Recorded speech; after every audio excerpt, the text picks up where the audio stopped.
Thank you very much. Thank you very much. It's a real pleasure to be here, and thanks for coming to listen to us today. We've really got 4 different things to talk about today, and I'll let the speakers introduce themselves, but just very briefly. We'll start with Dr. Mina Iskander, who's a Regional Senior Legal Counsel at Yellow Card. Oh, sorry, managing partner, really. Anyway, you can sit down again now. I'm not going to shut up for a bit. So he'll be talking about how law chases technical change that affects all of us. Then we're going to have Vijaya Lakshmi Kapadi. Almost. She's a partner at Kabadi and Associates, and she's going to be talking about innovation as it's touched the courts, particularly in the wake of the coronavirus event that we've all seen over the last few years. Then we'll have Lakshmi Govardhan, and she's legal counsel at Kinaxis, and she's going to be talking about innovation in the space of legal contracts. And lastly, I'll talk a little bit about innovation in litigation support, investigations, and regulatory investigations. And we'll then throw open the room to a general discussion. We'll be having a Q&A, but I absolutely encourage anyone with questions to dive in from then, and let's make it as interactive as we possibly can. Now, just before I hand over, I was speaking to a very learned British judge over a glass of lemonade a few months ago, and we may have been in our cups, but he was talking about innovation in law, and he said, you know, if you took one of the famous 18th century barber surgeons in the UK, and he was talking about the UK, but if you took one of the famous 18th century barber surgeons, such as Mr. Brodie, the surgeon who really founded St. George's Hospital in London and was a great innovator at the time, and you put him in a modern operating theatre, he'd be lost, right? He wouldn't know about germ theory, he wouldn't know why we try and keep operating theatres sterile. He wouldn't know anything about anesthesia. There really wasn't anything like that in the 18th century beyond, you know, coca leaves and so on. So he really couldn't practice his trade at all.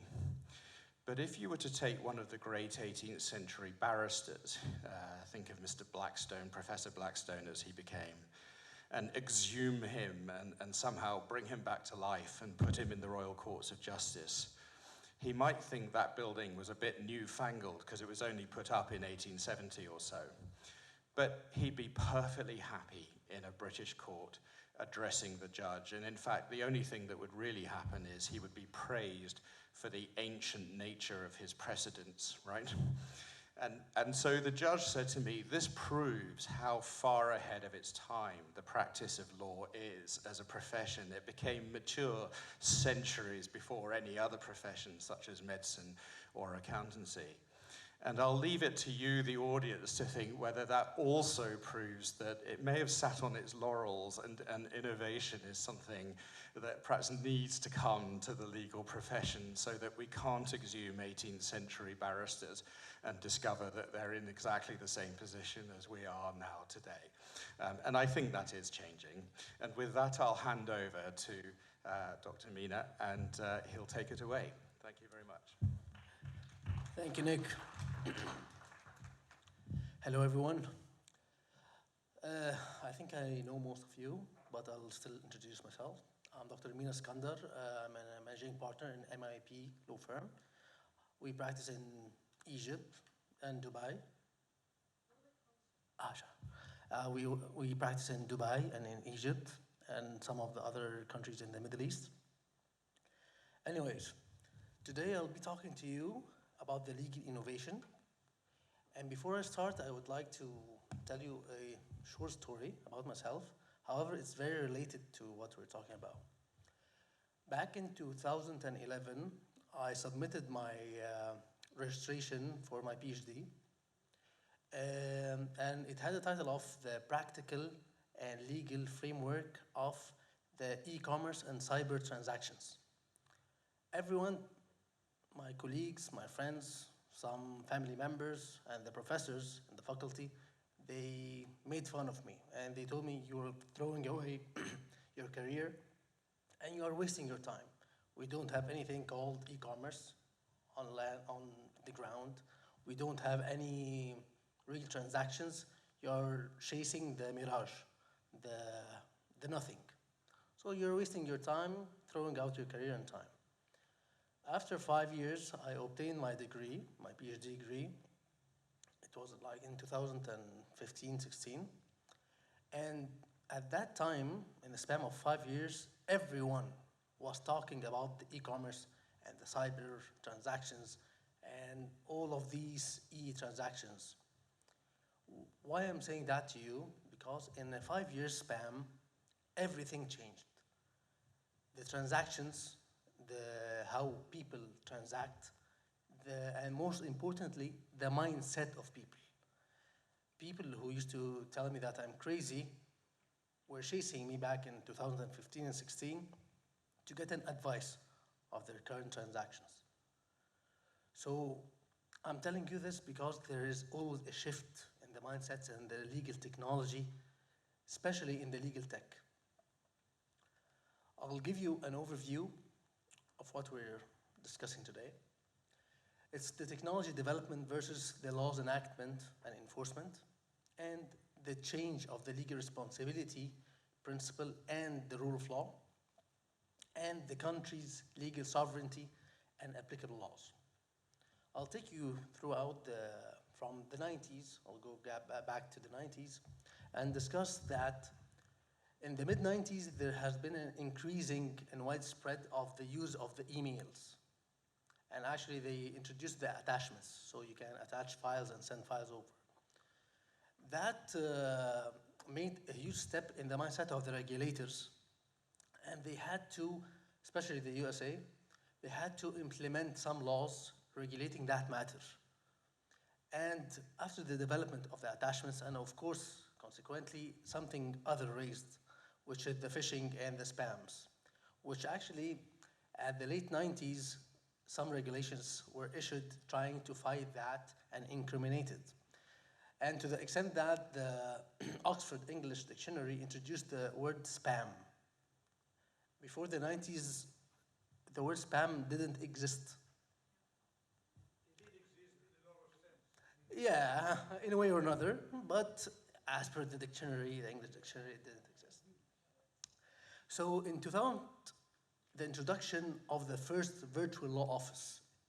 In year 2000, there was like a leap of technology that they introduced a virtual law office, which was, of course, a hit on the head for a lot of lawyers, because at the point, lawyers believe that one day they will be replaced by the artificial intelligence, AI, or the virtual law offices. And of course, accordingly, some regulations were issued regulating that matter, and the laws were trying to align with such leaps and such new impacts of the transactions. But putting into consideration that these laws were enacted like 2 or 3 years after the issuance of that virtual law office, we are a bit, of course, behind. In 2004, there's a huge case, well-known case of Joe Blacks and UBS. It's the first case in the USA that they established the e-commercial or the e-transactions or the e-documents as a proof in the court of law. And that was a huge leap in the legal community, because we never believed that they would take the e-documents into consideration. And that was the cornerstone of that kind of proofs, that they will take it as a proof and they will base their judgments accordingly. Back in 2006, the federal laws of civil procedures were amended to address growing amount of discoverable electronically stored information in litigation. As you can see also, there is a gap of like somehow 2 years between the issuance of the judgment back in 2004 and 2006. Back in 2007, we faced a totally different kind of transactions, which when they introduced the Bitcoin, which totally changed the concept of the currencies and the legal, let's say, related matters.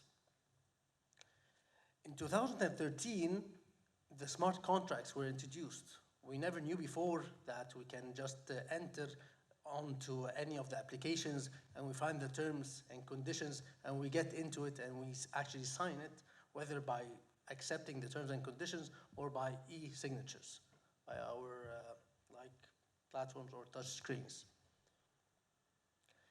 2016, IBM introduced the world's first artificial intelligent lawyer.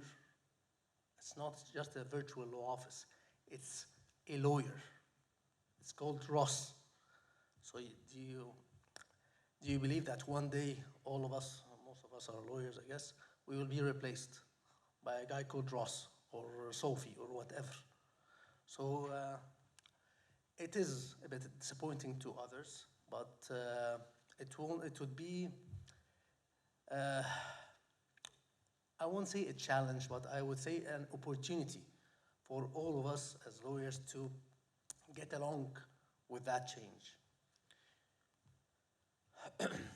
The law enactment and regulations and any legal system basically are based on pillars. For any legal success or any system success, we need those pillars to be there. I will begin with, and before I start, I believe it's not just pillars. In our case, they are the main pillars, but also they are the main challenges. We'll begin, of course, with lawyers.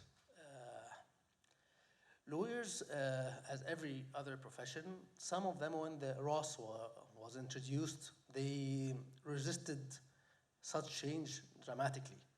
And they believe that maybe our course of work or our profession will be got over by AI.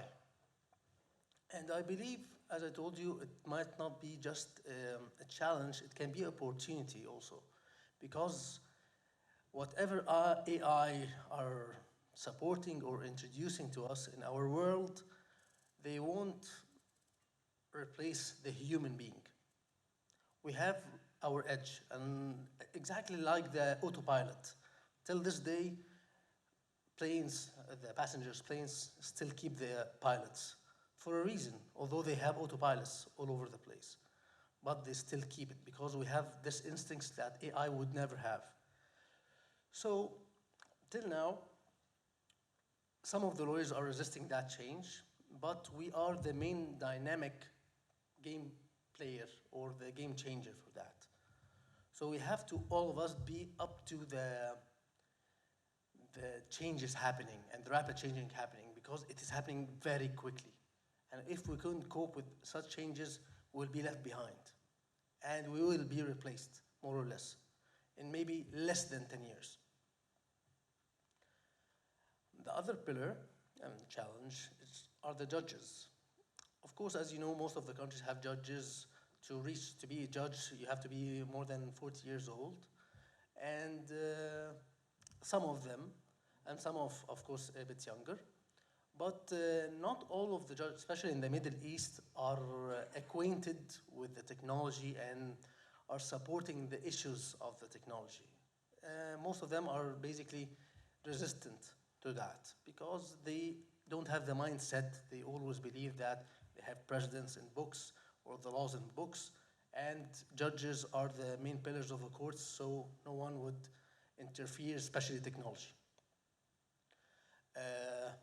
Some of the judges, of course, like the judge we already referred to, has this initiative and they want to get into new areas of technology, but not everyone, of course. The laws, as I told you in the technology development in the previous slide, that we are always behind. We are always like 2 years or 3 years behind. I can believe that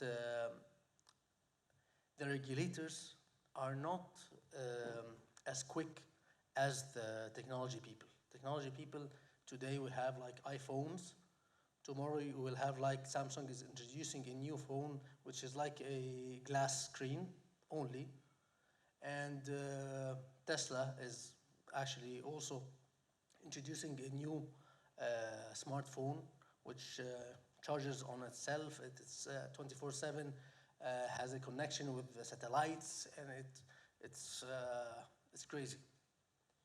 So we are late as regulators. We are late, and to be acquainted and to cope with that change, we have to have always on our side some tech people, so they can give us the insights of what will happen, so we can, even think about it, to have it, to make the regulations ready, to be ahead of the technology, even if we will not be able to implement it.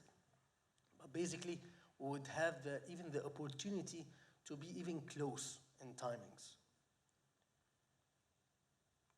The judicial systems, of course, is a combination of all of us, all of the lawyers, judges, laws, and the courts. And highlighting something, some of the lawyers and judges really refrain from using technology. And by the way, sometimes I refrain from using technology, especially in the very confidential things, confidential documents. I never even scan it on my computer. I keep it like in the old school way in an iron safe, because if that document was hacked in any other way, it would cost my client millions and millions. So in a way or another, I'm aside with the lawyers who refrain from that kind of technology, but it is a must. But if we will not take it as a whole system, we can even take the part that we can use and refrain from using the thing that might be a risk for us or our clients. The legal responsibility. Who will bear what? As you know, of course, each and every one of us, of course, have applications on his phone and stuff. We find like the terms and conditions on our screen. And me, as a lawyer, and that's my scope of work, I always accept without even reading anything. And that's a huge mistake. I'll tell you examples afterwards. Also the issue we will be facing, that we don't have anyone responsible in the cyberspace. If you're having an issue of kind of fraud in any of the application you're using, who will you sue? You don't have anyone to sue. Do any one of you know who's the CEO of, like say, any of the applications? No way. You can't even in most of the legal systems sue just a name of the legal entity or the name of the application. You have to know at least the commercial registration number, the license, the name of the CEO or the managing director. All of these information are absent. And we all delve into these kind of transactions without even knowing who are we dealing with. We can deal with thousands and hundreds of thousands of money, transfers and stuff, and we never know. Also, the accountability of the breach of law. Who and what law are we talking about? That's a cyberspace. That's everywhere. You cannot refer to a specific law that would, regulate the matter in case of any dispute arises between the parties. However, some of the contracts, the e-contracts and the applications state that the law of like England and Wales shall be applicable on X, Y, Z. But not all the applications have these matters. So just that would give us to the next point, which is the legal awareness. We are lawyers, and imagine that lawyers, and that's our profession, we don't even look at these terms. So what about the lay persons, whoever is not legal? And what will happen if they got into problems? Who will charge what, and what are the crimes? And there's a lot of legal implications interrelated to that matter. But no one knows anything. We're getting into and delving into a cyber transaction or an e-transaction without even knowing the drawbacks of it. All right. I have some, of course, real cases of legal responsibilities and stuff. And just be aware of what will happen when you get into a legal transaction in that certain. We'll, of course, face the country's sovereignty, that what is the applicable law on the transaction. We don't know what law is the applicable on the matter or the dispute we're handling. Which country will have the sovereignty of the dispute itself? Some countries, it's a matter of public law, so sometimes it conflicts between countries, especially if it's a big transaction, big amount of money, a lot of breach of laws, who will imprison who and where and when. And can I say a quick example? I'll tell you an example for, it's not listed here, but do you know anything called the Dark Wizard? It's a well-known case in the States. Actually, it's a woman from Angola. She lives in the States. And she used some of the tech guys to breach the accounts of people through Facebook. And she claimed that she knows the future. So she got into the personal messages of Facebook and accounts and what he likes and the browsing history and everything. And she used that for the future, to tell them about their future, of course, falsely. And she got hundreds and thousands and millions out of this, just through hacking the accounts. So when she got caught, she didn't get caught for like breach of information of privacy. She got caught for black magic. So, and afterwards, she confessed that, no, I don't do magic, I just hack people. So please, put into consideration that we are dealing with a very critical matters, and the future is coming, we like it or not, and it is changing rapidly. And if we didn't cope with such changes, we'll never be up to that era, and our kids will make fun of us. So back to you guys, and sorry for the long presentation. Thank you. Thanks very much, Mina, and let's hope black magic isn't part of the innovation that we all have to face going forward. Can I introduce Vijay Lakshmi now? And if you'd like to talk about yourself a little bit before you start, that would be great. Can I keep it here? Is it?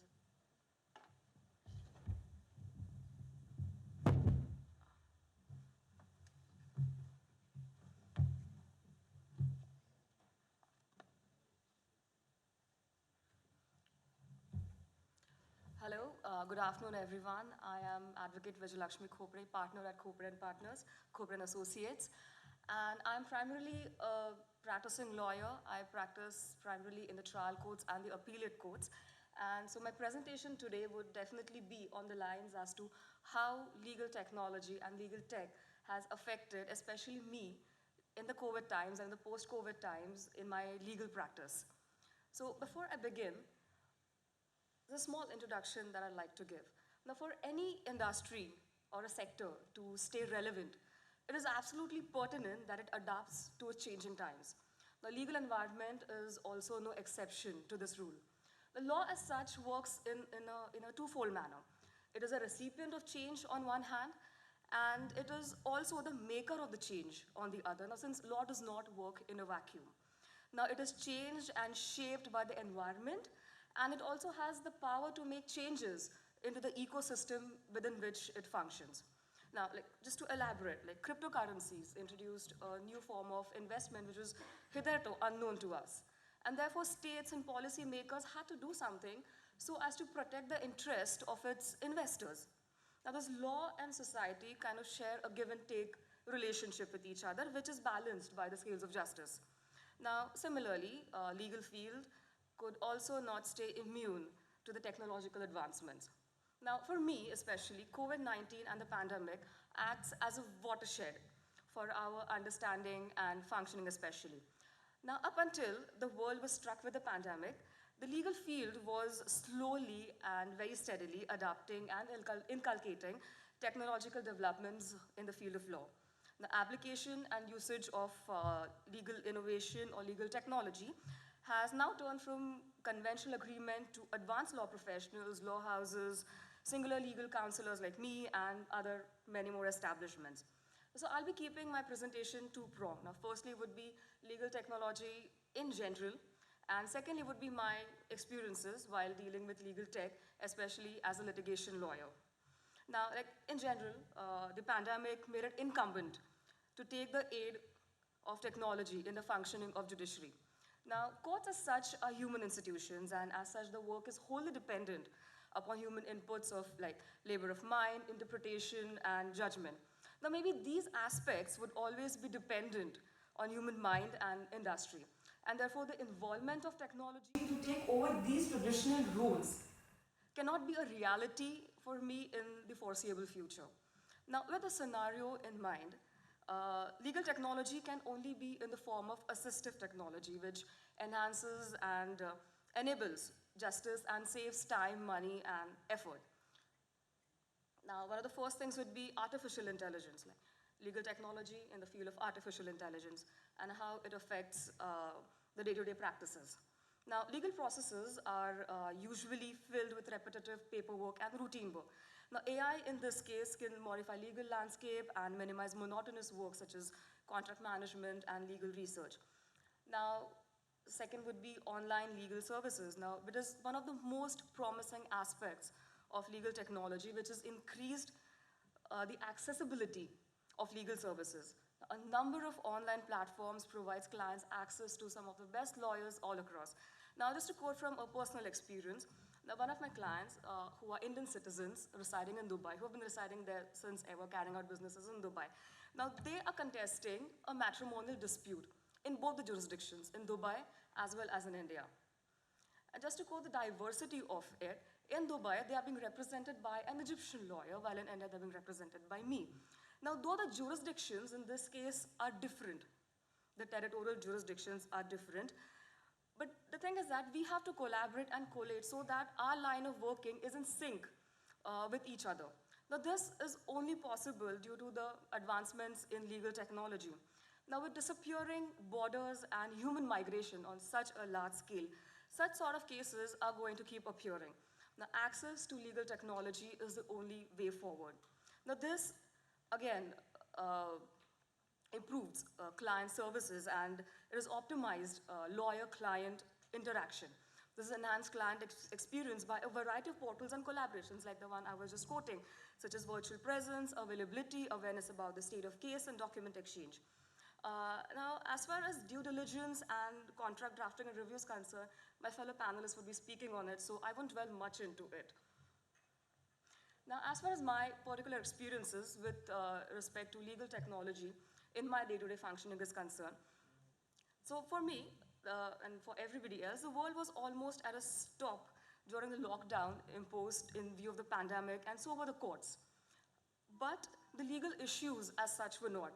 And therefore, there was no option left for the judiciaries all across to use technology for, at least for the important cases. The online hearings of important matters took place with the help of video conferencing and other tools.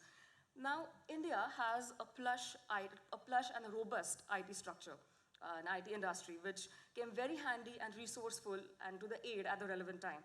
Now, this brought a major push to involvement of technology in the judicial system. Now, technological advancements and enhancement in operational efficiency, accessibility, coordination, and speed with which technology can bring would bestow notably towards improvement of justice.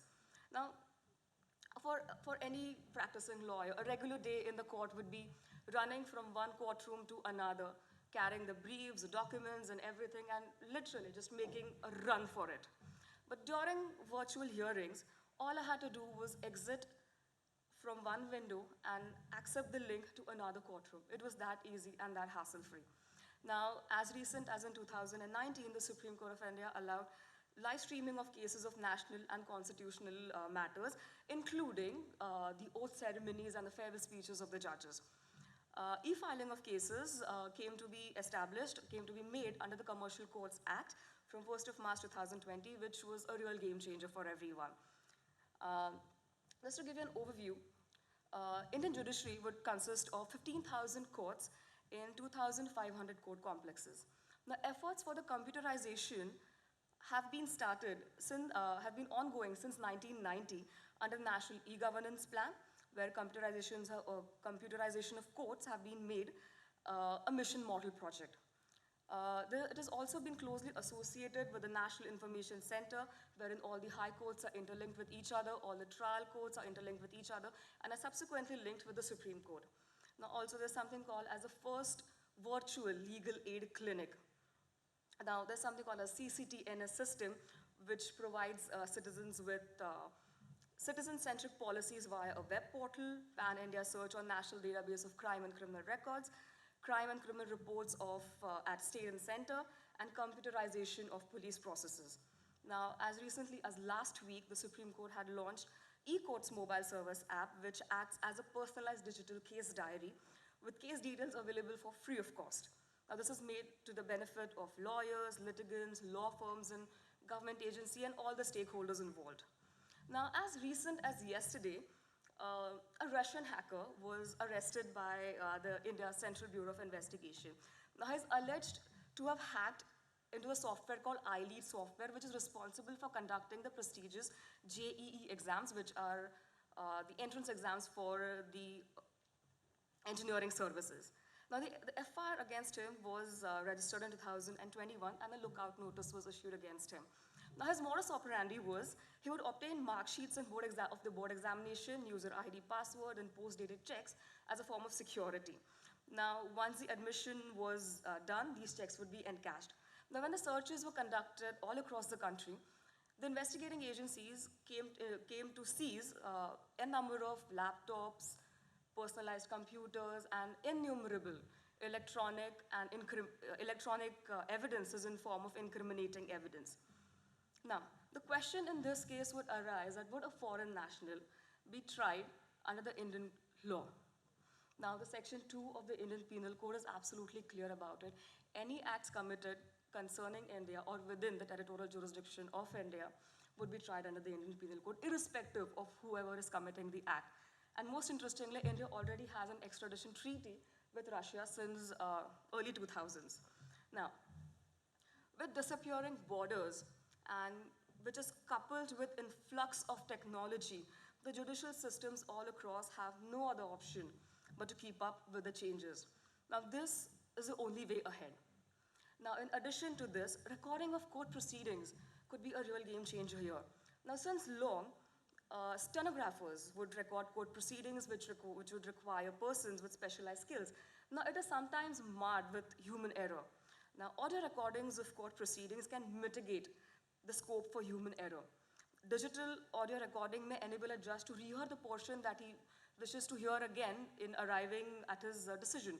Transcription of these audio recordings into the hard copies could be a real game changer. Now, this would definitely enhance the quality of evidence put forth, and especially at the time of trial, which mitigates human error.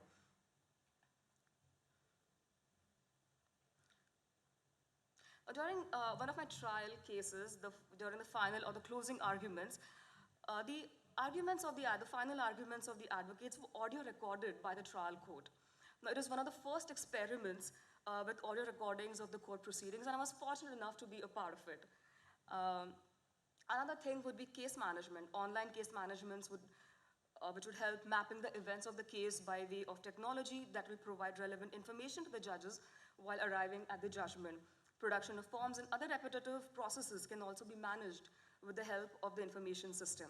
The online journals and libraries has been a boon to almost each and every lawyer present, and which is benefited immensely owing to the plethora of legal material which is available online and mostly for free of cost. I was fortunate enough to conduct a cross-examination of a doctor in a trial case via video conferencing, and this was way before the pandemic and way before everything. Now, if the trials could be conducted in this way, it would definitely reduce the time taken for conducting a trial. But however, it does come with a caveat, if I might add, that it lacked the thrill and effect and the drama of a courtroom. It lacked the courtroom drama, definitely. Now, in addition to everything stated, legal technological development has given a true and a new meaning to access of justice to one and all. The judiciaries in many countries have now adopted for a hybrid system, which I feel is a way forward. Now, in conclusion, I'd just like to say one thing, that technology will not replace great lawyers, but technology in the hands of great lawyers can be transformational. Thank you.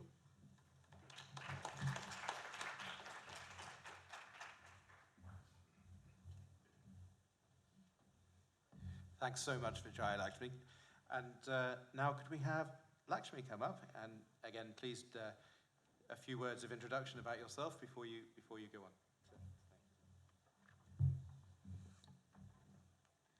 Hello everyone, good afternoon. Thanks to both my co-speakers. They have covered a lot of legal technology, but my view on it, let's break the myth. There's nothing called legal technology. There's legal, there's technology. So hi everyone, I'm Lakshmi Govardhan. I work with Kinaxis, which is a supply chain management software provider. I have been into legal counsel, commercial counsel / corporate counsel kind of roles for the last 10, 12 years now, and been with multiple organizations, all of which are global organizations. And I have chosen a couple of very specific topics to discuss today when we're talking about legal and technology together. We thrive and strive on technology for all our actions every day. We would not be seen even in a washroom without a mobile in our hand. So with that level of exposure that we want to the world outside, so what are the things that we are looking inside in our way of support as a legal or a practice as a legal? The two specific topics that I'm trying to cover today is one, tools and applications that are useful for contract management, and two, e-signature as a process. Both of which, again, are not completely regulated, but there are regulations which are not tapped on as well. So to start off with contract management and tools and what would you want out of it? There are n number of tools today while we're speaking, and we would have seen a lot of us also who would have dealt with it, maybe internal tools.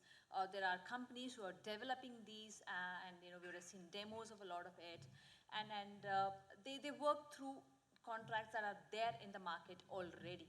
So if a company, if an organization is requesting for a CM tool, what is that they're actually looking for? Just a repository? Not enough. Or maybe extraction? Not enough. So there are a couple of things that we definitely need in a tool.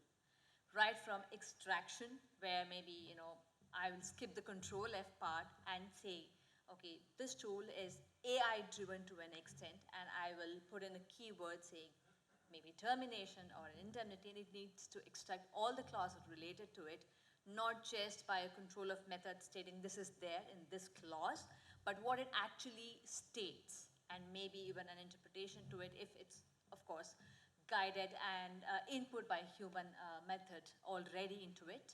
It needs to tell me that this clause in this contract exists for this purpose. Then it makes sense. If it's just showing up saying, there is an indemnity clause in page 25, it's not helpful enough. So when we're talking tools, we are talking about things we want to automate and reduce our workload in using of multi-page contracts, multi-dimensional contracts. So it's more like, I need a bot, which can translate maybe, which will extract, which will be coordinating with triggers, alerts, events, and it will also imbibe and include things like e-signatures, which is another topic that we will discuss. But in all of this, yes, there is technology, but where are we currently in terms of the existing tools and availability? There are a lot of companies who already have their in-house tools for managing their contracts. Now, these could be limited tools because they just need a repository maybe, because they have run contracts and businesses for decades now. Or they could be extraction versus redaction tools where they just want to move out the outdated contracts and just keep the active ones. They could be as simple as just trigger tools wherein it triggers terminations, expirations, renewals, and such contracts. But the contract management as a tool which we want to have, or things which would be useful, will have a lot more than that, and we will want to definitely look at a couple of very, very specific requirements. For example, there should be an unlimited user support and user access to it. Now, how to access that? Because all of them who are accessing a tool are lawyers and not tech people. So is it talking enough to non-tech people, but still doing its purpose and solving the requirement of the minute?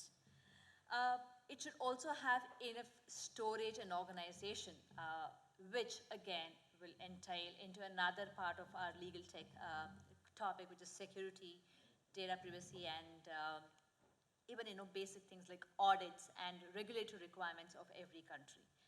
Now, there are times where we've had contracts which are died but still living because there's an accounting requirement to it.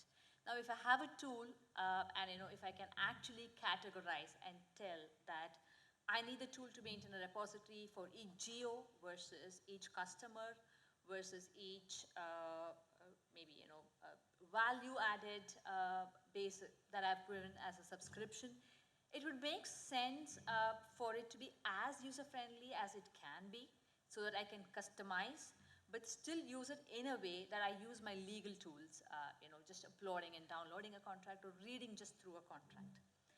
Added to which, it should also be, doing a lot of internal things which I may have to do day to day, like extracting, monitoring, and reporting, where I will have to just put my information into the tool once when I actually sign the contract, and the contract tool passes off the information to respective stakeholders each time, internal or external, where they have an action to it, where they have a deliverable to it, where they have an obligation against it, or where they have things like termination, expiration, renewal coming up.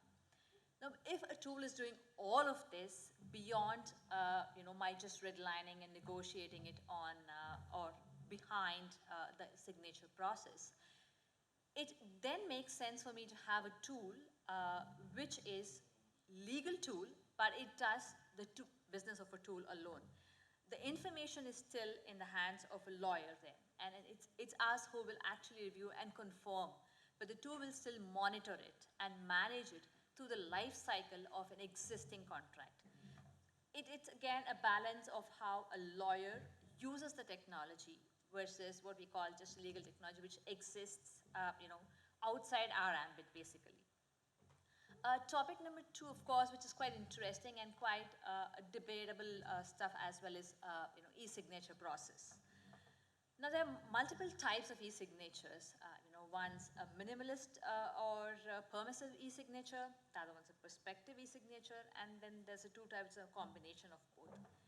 Now, countries like US, Canada, Australia, and New Zealand are way ahead and completely accept just e-signatures for whatever is the value of the contract, from wherever they are signing it off. And again, this comes with a highest level of security and security modules that have been already implanted behind it. So there are other countries which are developing and going to accept and still in the process of translating and transforming from a web signature to an actual completely acceptable e-signature.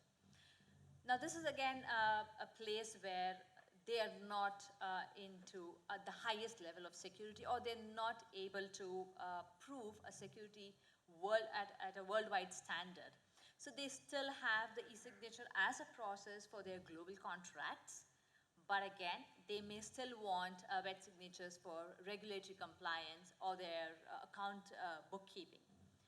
There's an, again, combination of the two, where countries like, most of our EU nations particularly, and countries like China and South Korea have a two-way approach, wherein if it's a global contract and if it's coming from the US or Canada, they still accept an e-signature. But among the EU countries, they would still try and prefer a wet signature and a scanned document, which is, again, technology-driven. But why? And how far have we reached with all of this?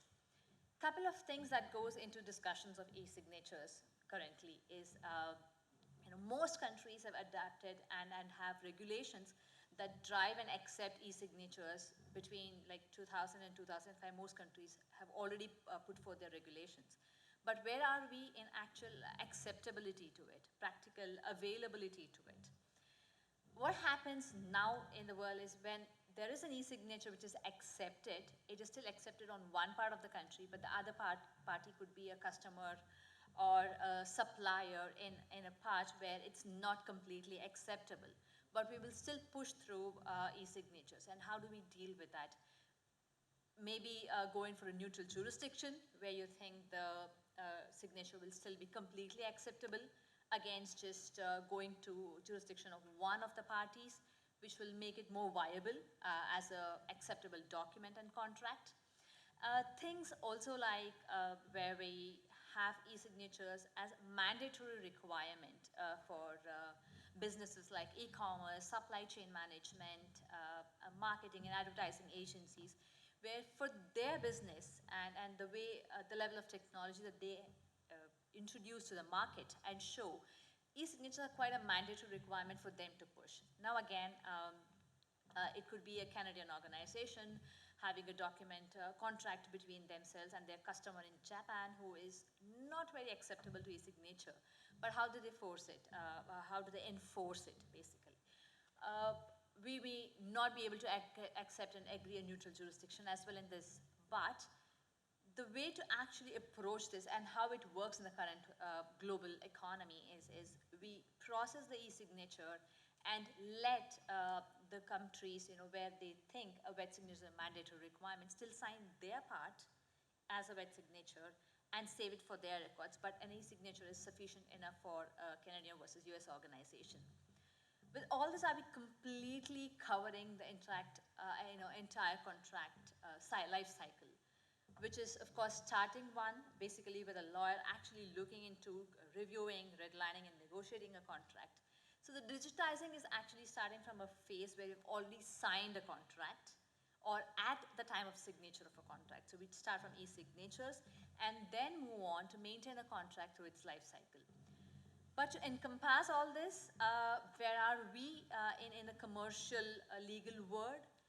Everything happens online. Everything is virtual as well, available globally. Everybody is connected, and we are fine with it.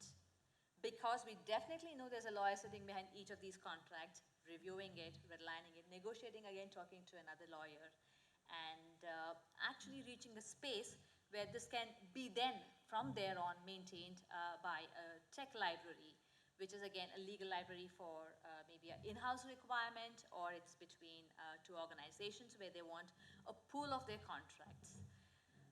So this kind of encompasses the whole life cycle now. But again, where is it the technology currently standing? Where have we accepted it across the life cycle? But where are we in terms of a geographical market?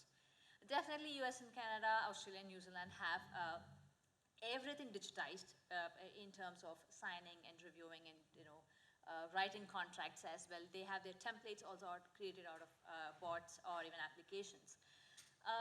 Regions in the center, the EU and APAC regions are still wading through and getting to a place where we can completely digitize it, but it's still best to have a human eye behind it, which we will anyway have for as long as the contracts live.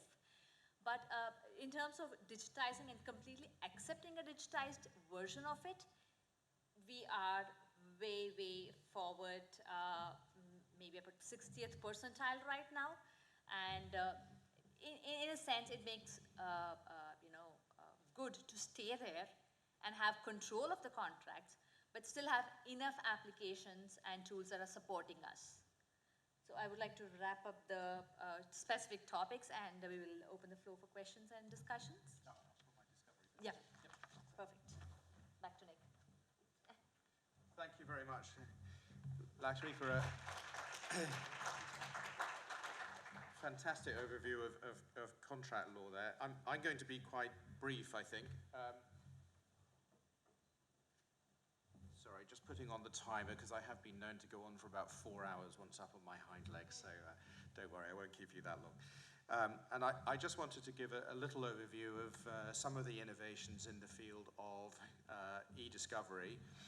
I don't think I introduced myself at the start, so my name's Nick Rich. I'm with Extero, one of the sponsors of the show here, and I'm not going to do a sales pitch for Extero at all, but if you want one of those, I'm usually standing by the booth and very happy to give you one one-to-one whenever you like, as is my colleague over there, Giuliano. But discovery is one of those things where I think a lot of you in this room may feel it's not terribly relevant to you because you're in a sensible civil law jurisdiction, Napoleonic, and you aren't doing that mass handing over of documents to each other in the course of litigations. Nonetheless, I think talking about the topic, because even there you can find yourselves in e-discovery processes pretty easily. If you're in the EU and your client has an investigation by the Competition Commission, then their investigations are very data heavy and very discovery led. If you have clients who have either subsidiaries or owners over in the US, then again, they can easily be dragged into US-based litigation and have to go through those sorts of discovery processes. And of course, internal investigations can be pretty data heavy as well, and as lawyers, you're often asked to help advise on those internal investigations. So I hope this is relevant to most of you in the room. You know, discovery started a long time ago. I think the first CPR in Britain, at least, for discovery, as it was actually called then in the UK, although we changed the name to disclosure at some point, was 1895 or so. So discovery's been around a fair old time as part of the legal toolbox. But of course, in 1895, we didn't have computers, or there was Mr. Babbage, but that was really about it. And so discovery was a matter of going to the filing cabinet, finding all the letters sent to Mr. Brown in the Mr. Brown folder, and job done, right? So it was fairly easy.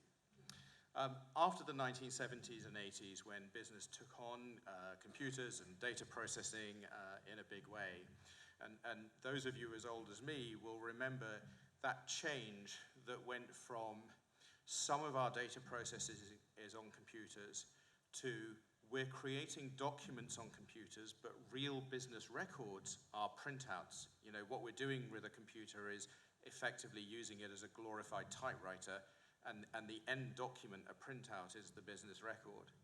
And then imperceptibly, business got to the point where you weren't printing out things anymore except as a way of reading a draft. The business record is the email, right? Or it's the update of a database. And suddenly, the practice of discovery for lawyers changed utterly on the back of that. And so the first innovation that came in discovery was the invention of a workflow called the EDRM, the e-discovery reference model, which said, let's identify the data we need to think about, let's preserve it, let's collect it, and I'll talk about that more in a little bit, but let's forensically collect it so that nobody can claim we've made these documents up or produced them out of thin air. Then let's analyze the documents that we've collected. We'll need lawyers' eyes-on review of a portion of those documents to determine their relevance to a discovery process. And once we've done that, we can go into the processes of production and presentation in court. Okay, so that's the EDRM. And that was really the first big innovation in e-discovery as opposed to discovery. The next piece was the realization that business records aren't simply letters, they're emails. That was relatively easy to deal with. but they're also structured data in databases. That's actually much harder to deal with. And they're also recorded phone calls. I was involved a few years ago in the investigations into the LIBOR scandal, and we had 600,000 hours of audio recordings of traders trading with each other. And once you've listened to a few hours of that, you'd rather stick needles in your eyes than listen to any more hours of traders trading with each other, I can tell you. And they pretty much turn the air blue as well. You have to have a fairly strong stomach to listen to them. One of the things we discovered is that there's a surprising amount of quiet on a phone call. Actually up to almost a third, maybe between a sixth and a third of the time on a phone call is actually silent.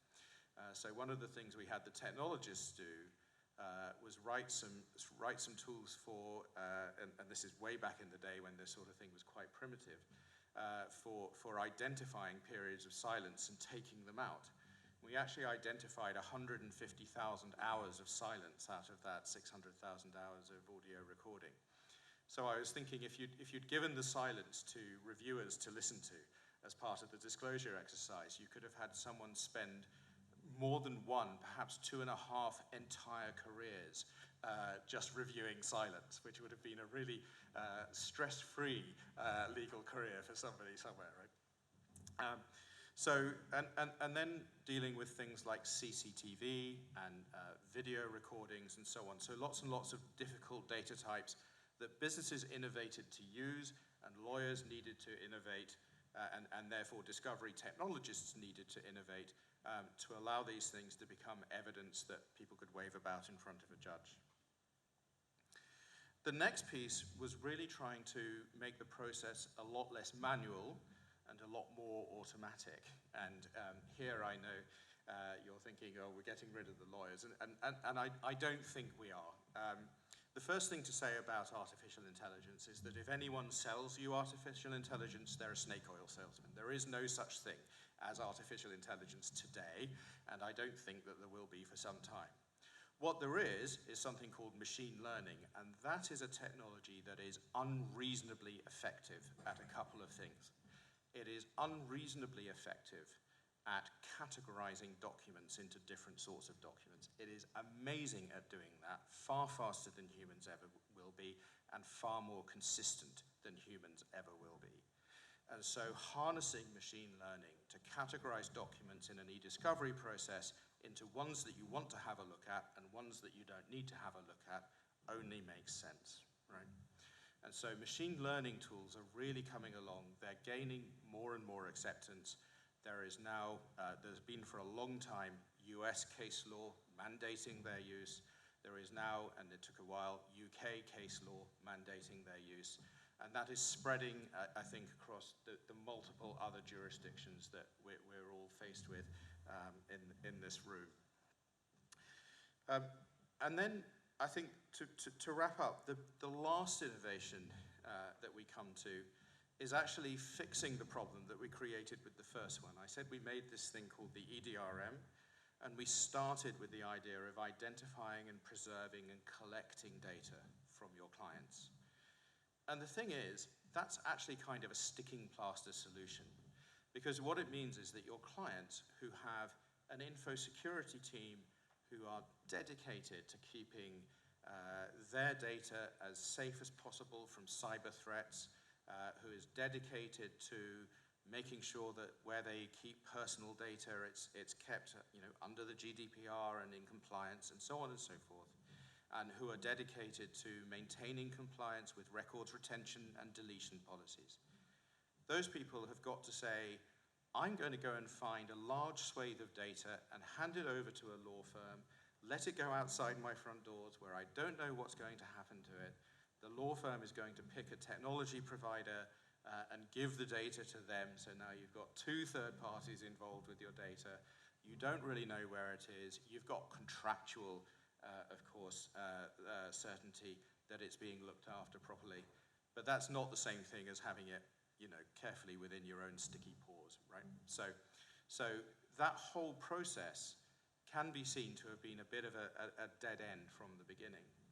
And so the latest innovation that I see in the marketplace is to say, let's take these tools and give them to the corporate clients who are engaging in the litigation or the investigations or the regulatory investigations that you're advising them on, and allow them to understand what data they have, index that data so that they can perform a reasonable search, and so that they can make a defensible jab at collecting the data internally that they need for the lawyers to support a litigation or investigative process.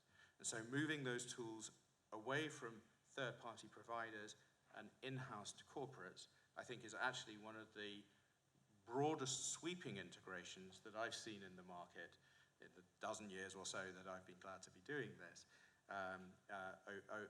over time. And that's a really huge change of outlook, and it leaves data safer. So that's all I got on where we stand today on e-discovery tooling and where's that got to. I've been amazingly brief for me, I think, yes. And as I say, I'm well known for talking the hind leg off a donkey, so very happy to continue as much as you'd like.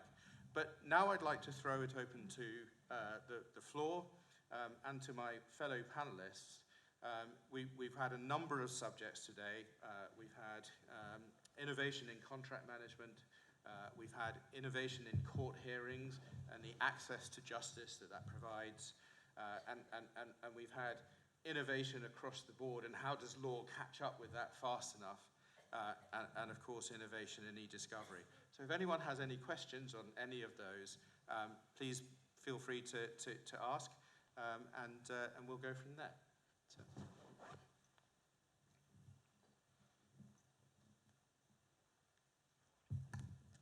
I'm Paul de Jong. I just was wondering, the ladies who were talking about innovation in contracts, whether they see a decline in the use of lawyers and an increase in the use of paralegals across the jurisdictions, because you would think when the processing of contract becomes more easy to apply, then you don't need all these legal minds anymore. You only need them for the conception, not for the execution, and the execution is what counts in business. So I would think that you need way more paralegals than you have now. Is that correct? It's a yes or no, yes and a no for me, is because when we say paralegal, the way it works today is there are specific streams that they can look at and look for, because the way they are practicing or the topics that they cover are not legal, broad legal, or the corporate legal yet. So either we'll have to enhance the paralegal subjects and then enable them to get into these roles. Of course, by then the technology and tools would have enhanced themselves as well. So it's going to be gradual and learning for both parties. We will still maybe have a legal head and a paralegal support. Could be a combination, kind of hybrid kind of model that we can think right now also. But again, that would be to enhance and enable them to get to the next levels.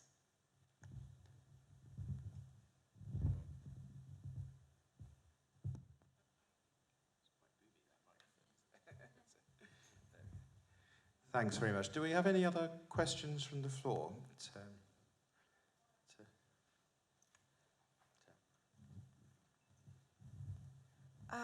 I think it goes maybe to Mina. Regarding the fear of the majority of lawyers to be replaced, I think that is something that I have been dealing with a lot of people as well, when they say, oh, NFTs and verdicts and so what we do. So now you went like deep in AI issues, and AI, we had also yesterday a short overview with our esteemed colleague Liat, and talking about, okay, who is subject to what, if AI is involved in maybe lawmaking or law practice or enforcement of law. How would be then, from your point of view, then the solution for that, or how you can maybe cure that fear or that concern of the fellow lawyers and legal professionals by losing the authority? Okay. Firstly, I don't think so AI will be involved in drafting the laws, because drafting the laws is a very technical thing that involves a lot of pillars and a lot of factors that should be taken into consideration, that needs like more or less a seminar of people dealing with that drafting and regulation. So, but I believe as a lawyer, AI might replace the lawyers in some drafting of the contracts, some settlements, let's say, some actually mediations. But the fear will always be there, like the revolution happened when the machinery was introduced. The labor made a revolution because they didn't like the idea being replaced. However, only the labor who developed themselves to be able to work with the machinery and the technology development, those sectors only of people who were able to cope with the change and continue to work with the machines and such development. However, regarding that fear will always be there because people will somehow resist the change, and once they resisted more than coping, they will fall into the trap, and they will never cope, and they will be left out. So I think I answered it. Yes, you did actually. Yeah, I mean, for me myself, it's less the problem, but I am also asked frequently by other lawyers that maybe she wants to contribute to that as well. But I think, yeah, it is a fear. It is real, and it is good to have some calming solutions for them. Thank you. You know, like it was said, factories and machines will replace humans. We have only added humans to maintain those machines. So we will have tools and techniques to help us, but we will need to still draft the documents. We will need to draft the regulations, maintain them. And when I say that maybe a tool can create a contract, it will create a template of a contract. It cannot actually create a contract. It has to be two minds agreeing to a contract. So I don't think there's nothing without human intervention that we can actually do with that. Thank you. Any other questions at all?